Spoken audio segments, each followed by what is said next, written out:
कल के लेक्चर में किसी को डाउट है, रेज हैंड कर सकते हैं आप। वैसे मैं फिर से आज इसको रिवाइज करूंगा, उसके साथ साथ और भी कुछ आगे पढ़ेंगे, ठीक है।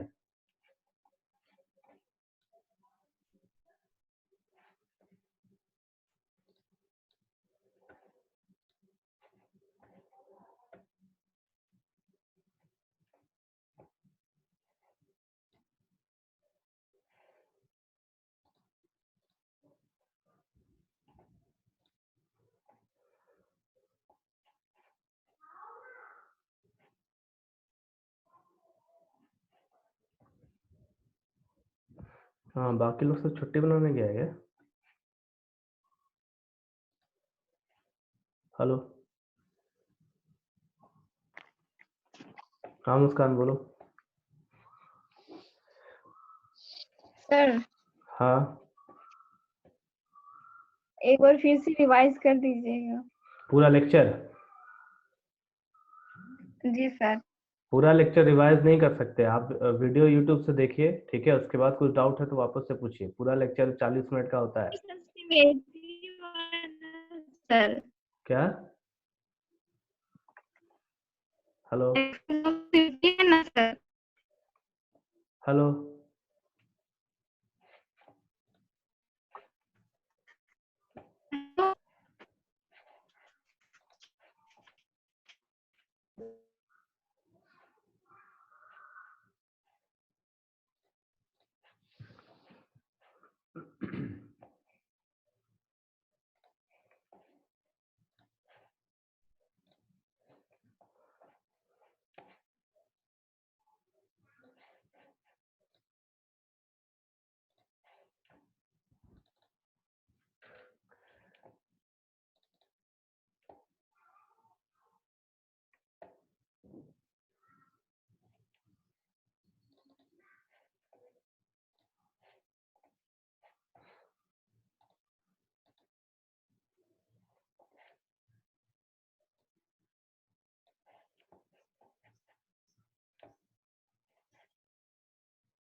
देखो, एक बार क्रिस्टल से वापस फटाफट रिवाइज कर देता हूँ, ठीक है। क्रिस्टल्स क्या है? क्रिस्टल्स किसी भी सॉलिड का वो चीज़ है जिससे हम सॉलिड्स के प्रॉपर्टीज, उसके शेप्स, उसके डायमेंशंस के बारे में पढ़ते हैं। अभी रेज हैंड मत कीजिए, चुपचाप सुनिए। क्रिस्टल्स वो चीज़ है सॉलिड्स का जिससे हम उसके शेप्स, डायमेंशंस, प्रॉपर्टीज वगैरह सब पढ़ते हैं, ठीक है। क्रिस्टल्स किसी मेटल का हो सकता है, किसी डिफरेंट बॉडीज का हो सकता है, जैसे डायमंड, ग्रेफाइट्स वगैरह हो गया। अब क्रिस्टल्स में बहुत सारी चीज़ें होते हैं, जैसे फेस, बॉडी, एज। फेस दो तरीके का होता है। कुछ फेसेस सेम होते हैं जिनको हम लाइक फेस कहते हैं, कुछ फेसेस अलग अलग होते हैं जिनको अनलाइक फेसेस कहा जाता है। उसके बाद एज होता है, दो फेस को ज्वाइन करने वाला ये जो लाइन है इसको एज कहते हैं। चाहे दो बॉडी को ज्वाइन करने वाला जो लाइन है उसको हम एज कहेंगे। Then interfacial angle. Interfacial angle जो है वो दो सरफेस या दो प्लेन्स से अगर हम नॉर्मल बनाए, नॉर्मल बनाने के बाद उन नॉर्मल्स के बीच का जो एंगल होगा उसको इंटरफेशियल एंगल कहेंगे। चाहे इसको यूं समझिए कि अगर दो फेस है हमारे पास,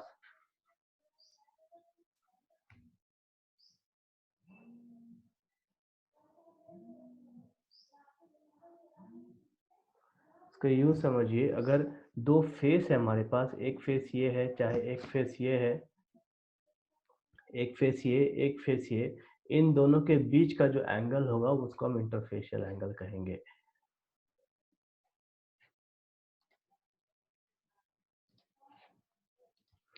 देन उसके बाद आता है laws of crystallography. Laws of crystallography है क्या? एक्चुअल में ये जो लॉज है, ये लॉज बेसिकली किसी भी क्रिस्टल्स को स्टडी करने के लिए दिया गया है। स्टडी करने का मतलब क्या है कि अभी जैसे हमारे पास बहुत सारे एलिमेंट्स हैं पूरे वर्ल्ड में। अब इस जगह पे भी आयरन होता है और आयरन आपका दूसरे कंट्रीज में भी होता है। तो ऐसी अवस्था में क्या है, दोनों का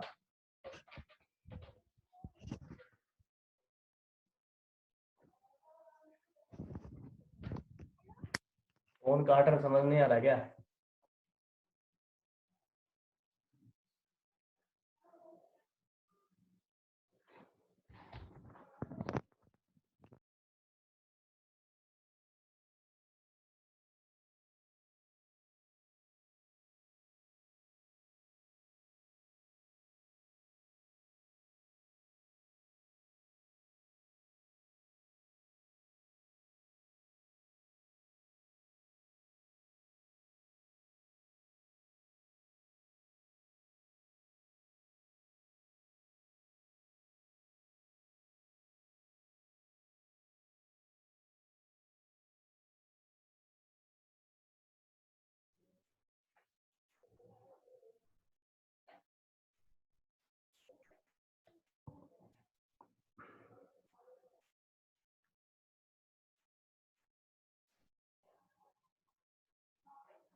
क्रिस्टलोग्राफी के जो लॉज है, तो हमें ये बताते हैं कि दुनिया में जितने भी टाइप्स ऑफ क्रिस्टल्स पाए जाते हैं, किसी भी मेटल्स का या किसी भी एलिमेंट्स का, या कोई भी आप कंपाउंड कह लीजिए, तो उस केस में क्या है कि हम हर क्रिस्टल्स को अलग-अलग पढ़ नहीं सकते। तो उसके लिए कॉमन लॉज़ दिए गए हैं, ताकि एक ही एलिमेंट के जब अलग-अलग क्रिस्टल्स मिले, तो उस लॉज़ के थ्रू हम उसे स्टडी कर सकें। अभी सबसे पहला लॉज़ है हमारा law of constancy of interfacial angle, ठीक है? ये क्या लॉ क्या कहता है कि अगर एक ही एलिमेंट का बहुत सारा क्रिस्टल्स लिया जाए, चाहे उस क्रिस्टल्स का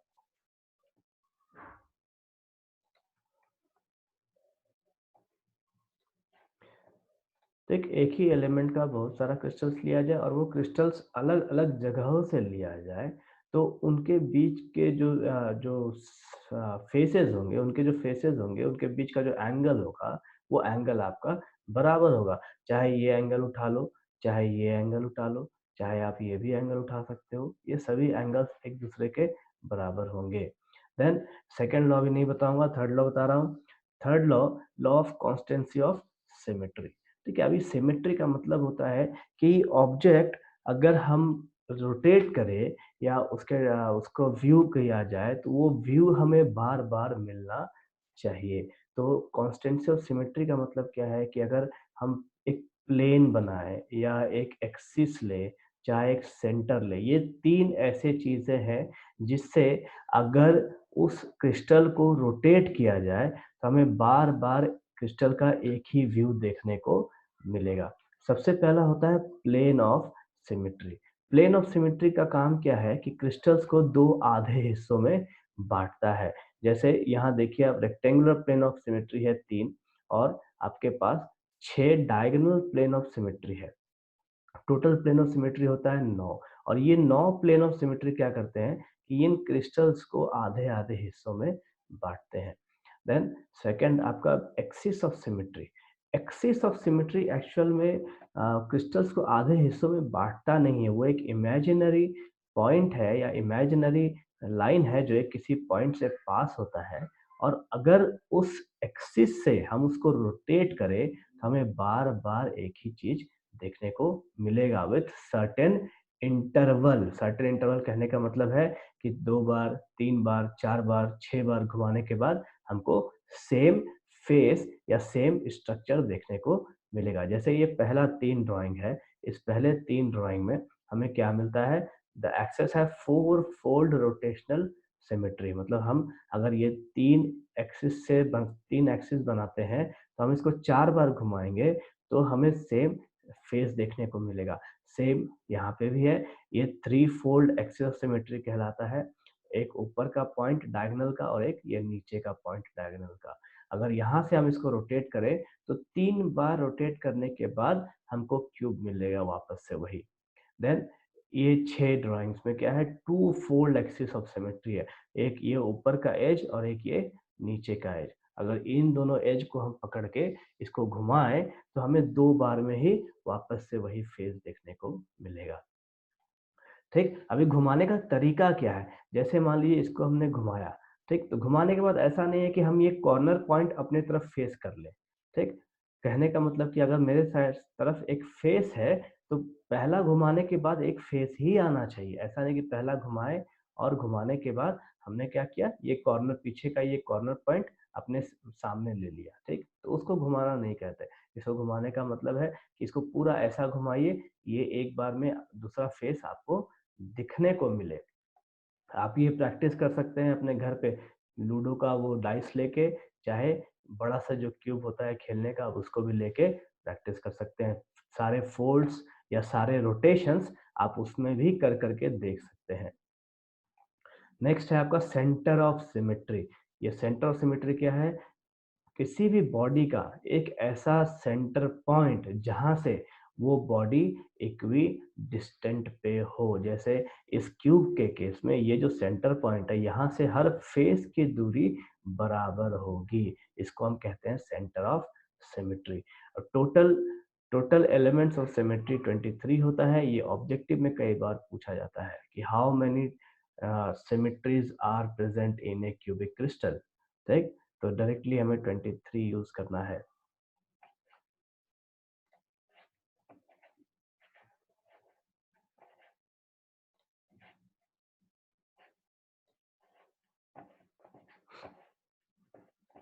अभी किसको डाउट है? सूरज, सर हेलो, वही सेंटर ऑफ सिमेट्री में डॉट था, हो गया समझ क्लियर? में आ गया। ठीक, यस सर। और किसी को कोई डाउट है?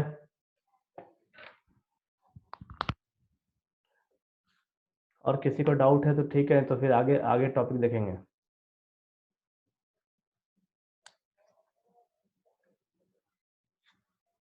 अगर डाउट नहीं है तो नो लिख के डालिए, फिर मैं आगे के टॉपिक देखूंगा। आगे के टॉपिक्स और भी मजेदार हैं।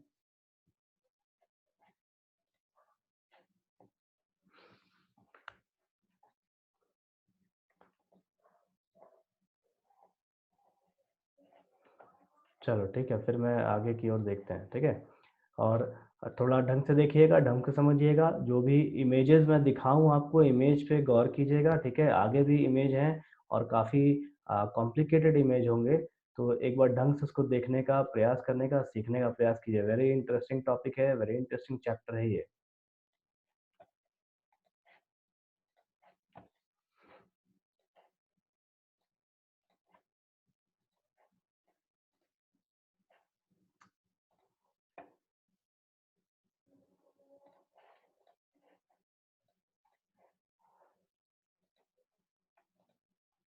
देखो नेक्स्ट है यूनिट सेल।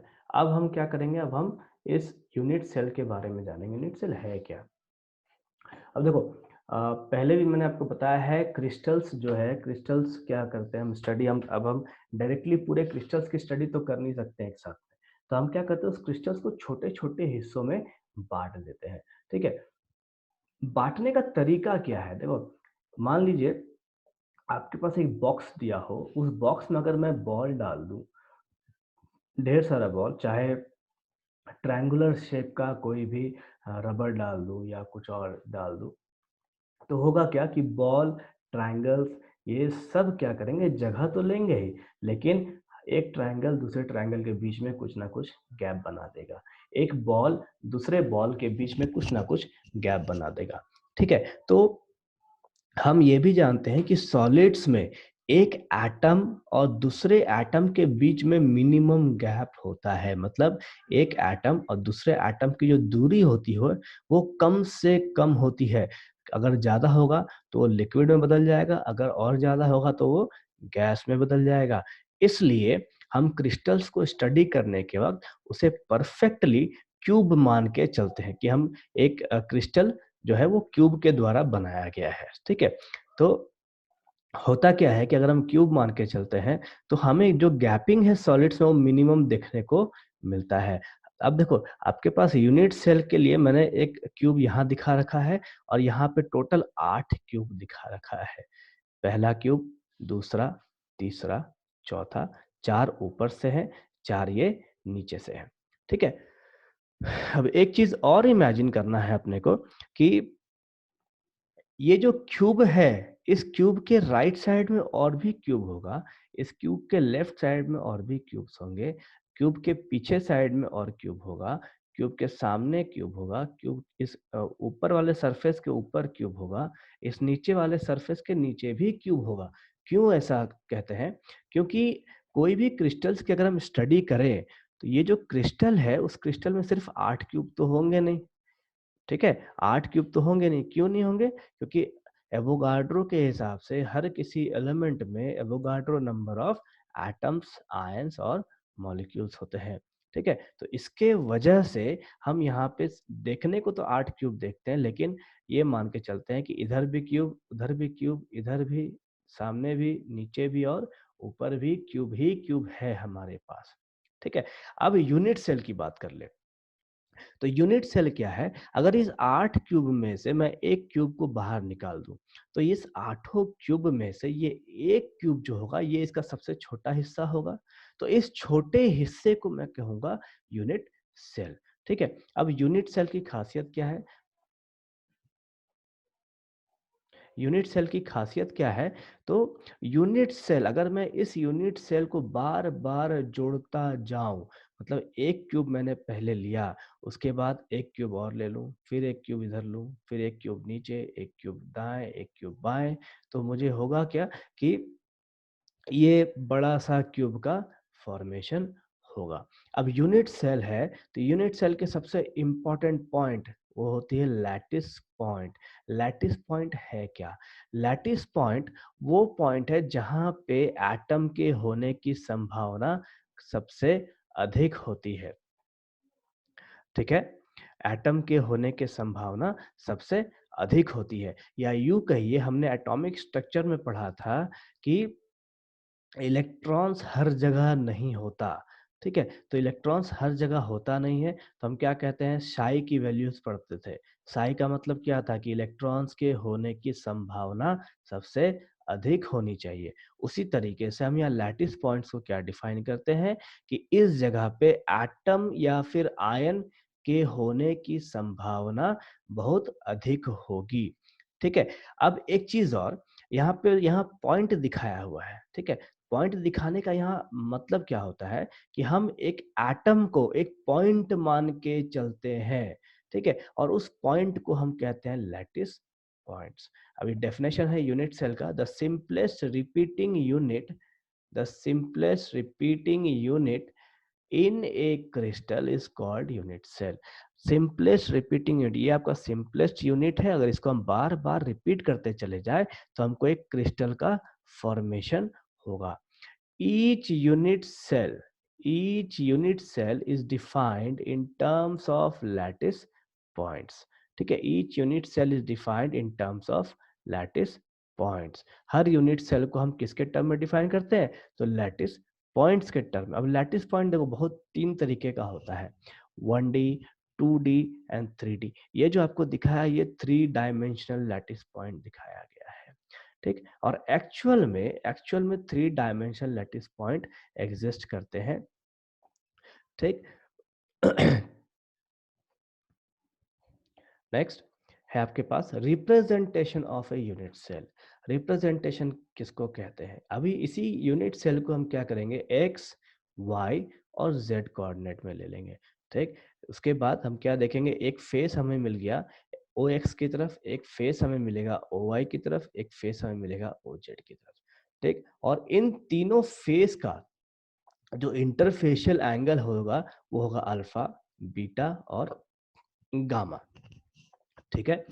अब इसमें कुछ नोटेशंस हैं, कुछ डेफिनेशंस हैं। जैसे सबसे पहला, क्रिस्टलोग्राफिक एक्सेस। इसमें ओ एक्स, ओ वाई और ओ जेड, इनको हम कहते हैं क्रिस्टलोग्राफिक एक्सेस। मतलब किसी भी क्रिस्टल को अगर एक्स, वाई और जेड कोऑर्डिनेट में प्रोजेक्ट किया जाए, तो वो जो एक्सेस होगा उसको हम कहेंगे crystallographic axes. Then interfacial angle, यहाँ जो अल्फा, बीटा, गामा है, ये हमारा इंटरफेशियल एंगल कहलाएगा। देन प्रिमिटिव्स एक्चुअली हम सब पढ़ते हैं मैथ्स में हम हर बार पढ़ते हैं, ग्राफ्स में पढ़ते हैं। प्रिमिटिव्स होता क्या है? इंटरसेप्ट को कहते हैं प्रिमिटिव। ठीक है, इंटरसेप्ट क्या है? अगर कोई भी ऑब्जेक्ट को हम प्रोजेक्ट करें एक्स वाई और जेड एक्सिस पे, तो होगा क्या कि वो ऑब्जेक्ट एक्स एक्सिस पे कुछ ना कुछ डिस्टेंस बनाएगा, वाई एक्सिस पे कुछ ना कुछ डिस्टेंस बनाएगा और जेड एक्सिस पे कुछ ना कुछ डिस्टेंस बनाएगा।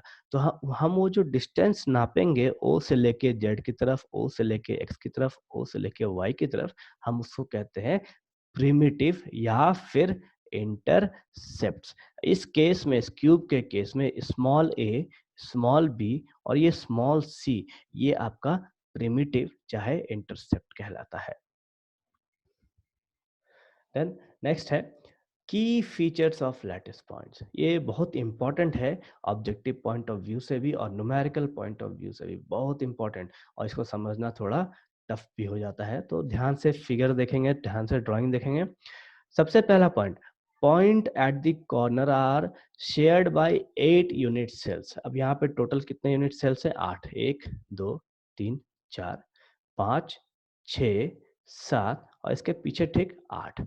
ठीक है, तो जो कॉर्नर पे होगा, जो यहाँ इस मेरे माउस को देखिए, यहाँ पे जो यूनिट्स, यहाँ पे जो एटम होगा, ये एटम का जो पॉइंट है, ये पॉइंट 8 क्यूब से जुड़ा हुआ है। इस पॉइंट को आप देखिए, इस पॉइंट को आप देखिए, तो ये पॉइंट ऊपर के चारों क्यूब से भी टच कर रहा है और ये पॉइंट, यही पॉइंट नीचे के चारों क्यूब को भी टच कर रहा है। अब इस पॉइंट का आप देखो यहाँ पे फिगर पे, उस पॉइंट को हमने यहाँ एटम बना के यहाँ पे ऐसा रख दिया। तो 4 क्यूब, 1 2 3 4, ये 4 हमारा ऊपर का क्यूब हो गया और ये 4 हमारा नीचे का क्यूब हो गया।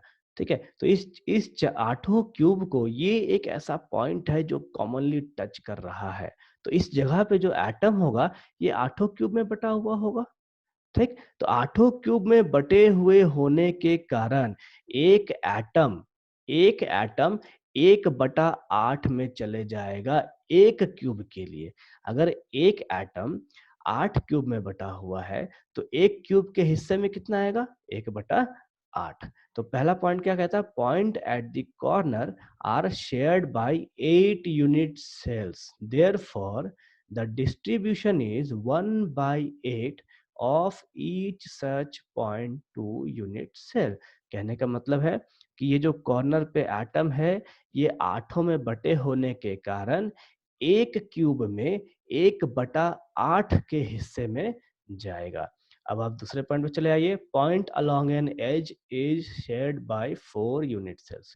ठीक, क्या कहता है पॉइंट? कि एक एज पे अगर एटम है, एज कहने का मतलब है ये किनारा, ये जो लाइन है, इसको हम यहाँ पे एज कहेंगे। तो अब इस फिगर में आप देखो कि देखो, यहाँ मैंने पॉइंट्स बाय मिस्टेक हर जगह पॉइंट ए लिखा गया है। ठीक है, हर जगह पॉइंट ए लिखा गया है बाय मिस्टेक, तो ध्यान रखेंगे। ये जो ड्राइंग है, ये पॉइंट बी का है, मैं करेक्ट करके आपको दे दूंगा। ठीक है, पॉइंट बी में क्या है? Point along an edge is shared by 4 unit cell. मतलब ये जो 4 क्यूब है, अगर इस एज को हम देखें, ये वाले एज को, तो ये जो एज है, ये चारों क्यूब को टच कर रहा है। मतलब इस 4 क्यूब का कॉमन एज है। तो कॉमन एज होने की वजह से ये जो एटम है, ये चारों क्यूब में शेयर्ड होगा। तो चारों क्यूब में शेयर्ड होगा तो होगा क्या कि एक क्यूब के हिस्से में कितना आएगा? 1/4। ये 1/4 आएगा एक क्यूब के हिस्से में। ठीक है, अब देखो, मैं गलत बाय मिस्टेक यहाँ पे 1/8 लिखा गया है तीनों जगह। ठीक, तो आप कंफ्यूज ना हो, ये 1/4 है इसके लिए और इसके लिए 1/2 होगा। मैं आपको एडिट करके वापस से सेंड कर दूंगा नोट। ठीक है, उसके बाद आप थर्ड पॉइंट देखिए। Point along a face is shared by 2 unit cell. अब इसको आप देखो, पॉइंट सी। इस पॉइंट में क्या है? ये जो फेस है, ये फेस दोनों क्यूब में कॉमन है। तो इस कंडीशन में क्या होगा? यहाँ पे जो एटम होगा, वो आधा इसके हिस्से में जाएगा और आधा एटम इसके हिस्से में जाएगा, जिसके वजह से एक क्यूब के हिस्से में 1/2 आएगा और दूसरे क्यूब के हिस्से में भी 1/2 आएगा। ठीक, इस तरीके से 1/2 आएगा। ठीक, अब आप चले आइए a body centred. Body centred कहने का मतलब है कि वैसा पॉइंट जो बॉडी में प्रेजेंट हो। बॉडी में प्रेजेंट का मतलब क्या है कि अगर हमने इस क्यूब के अंदर में एक पॉइंट छोड़ दिया या एक एटम छोड़ दिया, तो अंदर का जो एटम है वो टच तो हर किसी को करेगा। अंदर का जो एटम है वो हर सरफेस को टच करेगा, लेकिन किसी दूसरे क्यूब को टच नहीं कर सकता। इस क्यूब के अंदर का जो एटम है वो सिर्फ और सिर्फ इसी क्यूब को टच कर सकता है। तो इस क्यूब के लिए अंदर के एटम का पूरी डिस्ट्रीब्यूशन कितना हो जाएगा? 1 हो जाएगा, 1 हो जाएगा। ठीक, क्योंकि उसका हिस्सा दूसरे क्यूब में नहीं हो रहा है इस वजह से। ठीक है, अब ये जो पॉइंट है इसको आप ढंग से वापस से देखेंगे, very important point. Then classification of unit cell. अब यूनिट सेल का क्लासिफिकेशन कैसे किया जाता है? तो यूनिट सेल 3-4 हिस्सों में बटा है। ठीक है, उसमें से सबसे सिंपल होता है सिंपल क्यूबिक यूनिट सेल। ये सबसे बेसिक है और सबसे सिंपल भी है। इस केस में क्या है, जैसे हमने यहाँ पे क्या देखा कि एक एटम, ये जो कॉर्नर का एटम है, ये 8 हिस्से में बटा हुआ है। क्योंकि सिंपल क्यूब की खासियत क्या है कि सिंपल क्यूब में जो एटम होगा वो सिर्फ और सिर्फ कॉर्नर पे ही पाए जाएंगे, बाकी कहीं पाया नहीं जाएगा। तो 4 नीचे और 4 ऊपर वाले कॉर्नर पे, तो टोटल कितना पाया जाएगा? 8 कॉर्नर पे एटम्स पाए जाएंगे। चूंकि आठों कॉर्नर है, तो आठों कॉर्नर के जो एटम्स का जो डिस्ट्रीब्यूशन होगा, बराबरी हिस्सेदारी होगी, वो 1/8 होगा। ठीक, मतलब एक एटम का हिस्सेदारी कितना होगा? 1/8। तो टोटल एटम कितने हैं हमारे पास? 8 एटम है। अगर आठों एटम का 1/8 हिस्सेदारी लिया जाए तो हमको कुल मिला के कितना मिलेगा? एक ही एटम मिलेगा। तो सिंपल क्यूबिक यूनिट सेल में सिर्फ और सिर्फ सब एटम्स के हिस्सेदारी को मिला के हमें एक ही एटम देखने को मिलता है। ठीक है, ये एक ड्राइंग है, 3D ड्राइंग। अब आप यहाँ देखिए, हर एटम का 8वां हिस्सा टूट के या कट के इस क्यूब में दिखाया गया है। ये 8 एटम है और इस 8वें एटम का 8वां हिस्सा, 1/8 हिस्सा इस क्यूब में दिखाया गया, जिसका टोटल वैल्यू कितना होता है? 1।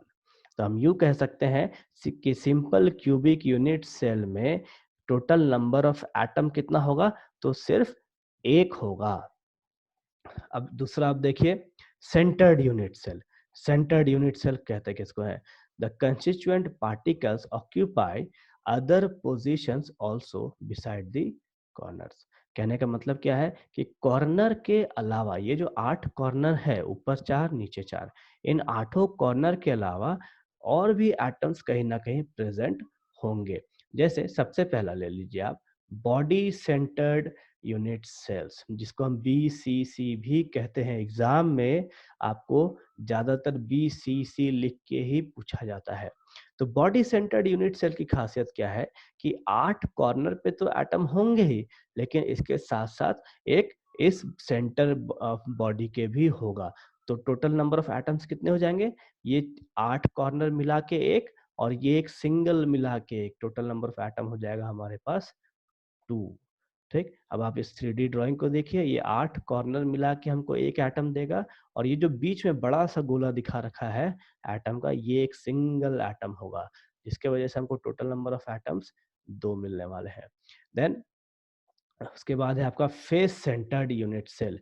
फेस सेंटर्ड यूनिट सेल क्या कहता है कि 8 कॉर्नर पे तो एटम्स होंगे ही, लेकिन इसके साथ साथ फेस में भी एटम्स होगा। फेस कहने का मतलब है क्यूब के 8 कॉर्नर पे एटम, और क्यूब के 6 फेस पे एटम।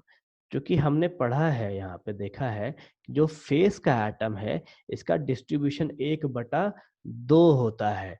ठीक, तो यहाँ पे जो फेस का डिस्ट्रीब्यूशन होगा वो हो जाएगा 1/2 गुने 6, मतलब 6 ठो फेस है हमारे पास। तो वो 6 फेस के लिए टोटल डिस्ट्रीब्यूशन कितना हो जाएगा? 1/2। मतलब टोटल एटम कितने हो जाएंगे? 3 और उसके अलावा ये 4 एटम ऊपर, ये 4 कॉर्नर वाले एटम नीचे। तो टोटल कितना हो जाएगा? Plus 1/8 into 8 is equals to 4 atom. 3 atom face के लिए, 1 एटम कॉर्नर के लिए, तो टोटल हमारे पास 4 एटम्स हो जाएंगे। नेक्स्ट है आपका, नेक्स्ट और लास्ट है आपका end centred unit cells. End centred की खासियत क्या है कि ये 8 कॉर्नर पे एटम्स होते हैं, 4 ऊपर वाले कॉर्नर, 4 नीचे वाले कॉर्नर, और इसके साथ साथ ऊपर का एक फेस और नीचे के एक फेस में एटम होगा। ठीक, इसको हम कहते हैं एंड सेंटर्ड, मतलब ऊपर से भी खत्म और नीचे से भी खत्म। ठीक है, एंड सेंटर्ड इसीलिए कहा गया है कि ये ऊपर भी एंड होगा, नीचे भी डेड एंड होगा। ठीक है, तो इस कंडीशन में ये जो 8 कॉर्नर है इसको मिला के हमको एक एटम मिलेगा, और ये 2 फेस को मिला के हमको एक ही एटम मिलेगा। तो टोटल नंबर ऑफ एटम्स यहाँ पे हो जाएंगे 2। ठीक, अब मैं इसको शेयर करना बंद कर रहा हूँ। ठीक है, अभी आप किसी को डाउट है तो आप पूछ सकते हैं।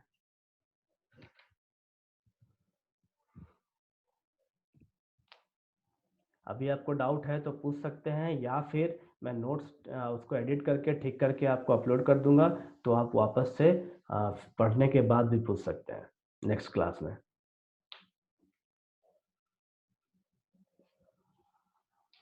ठीक है, एक चीज़ और, आपका कल और परसों क्लास नहीं होगा, मंडे को क्लास होगा। तो मंडे के लिए, मंडे को हो सकता है आपका टेस्ट भी हो, ऑनलाइन ही टेस्ट लूंगा मैं इधर ही पूछ के सबसे। ठीक, पहला चीज़। या फिर ऐसा हो सकता है कि मैं संडे शाम तक आपको टेस्ट पेपर अपलोड कर दूं, वो आपको बना के मुझे मेरे नंबर पे सबमिट करना है, ग्रुप में नहीं डालना है। हाँ सिकंदर बोलो। सर असाइनमेंट डाउट है सर, असाइनमेंट का डाउट क्लियर करना है। क्या चीज़? असाइनमेंट में कुछ डाउट है सर। असाइनमेंट में? जी सर। हाँ बोलो। सर सेकेंड असाइनमेंट में क्वेश्चन बोलो, ये असाइनमेंट हम खोल के थोड़ी बैठे रहते हैं। सर। ठीक है, रहने दो, व्हाट्सएप पे वापस पूछ लेना। ठीक है, क्योंकि 36 मिनट हो रखा है, ये ऐसे भी 4 मिनट में बंद हो जाएगा। और किसी को अभी का लेक्चर में डाउट है तो पूछ लीजिए, आपका जो असाइनमेंट का डाउट है आप व्हाट्सएप में पूछ लीजिए। ठीक है, लेक्चर में किसी को डाउट है अभी? अगर नहीं है तो आप नो लिख सकते हैं। Saurabh Kumar, face centred unit cell. देखो फेस सेट, सौरभ सौरभ सौरभ किधर है? Saurabh Kumar, face centred unit cell आपको बता दूं, फेस कहने का मतलब है क्यूब का एक साइड। ठीक है, क्यूब का एक फेस ले लीजिए, एक साइड ले लीजिए, और उस वो जो साइड है, वो साइड उस क्यूब पे भी जुड़ा होगा, उसके बाजू वाले क्यूब के साथ भी जुड़ा होगा। तो उस जगह पे जो एटम होगा वो उस क्यूब में भी बट रहा है और उसके बाजू वाले क्यूब में भी बट रहा है। इसके वजह से फेस पे आपको सिर्फ 1/2 मतलब 50-50% एटम दिखेगा।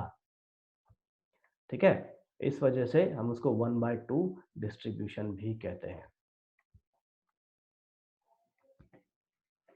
ठीक है, अभी मैं इसको एंड कर रहा हूँ, नोट्स अपलोड कर दूंगा, और जिनको जो डाउट है आप अपना क्वेश्चन टिक कीजिए, अपना इसमें असाइनमेंट का टिक कीजिए, चाहे लिख दीजिए, मैं वापस से उसको रिप्लाई कर दूंगा।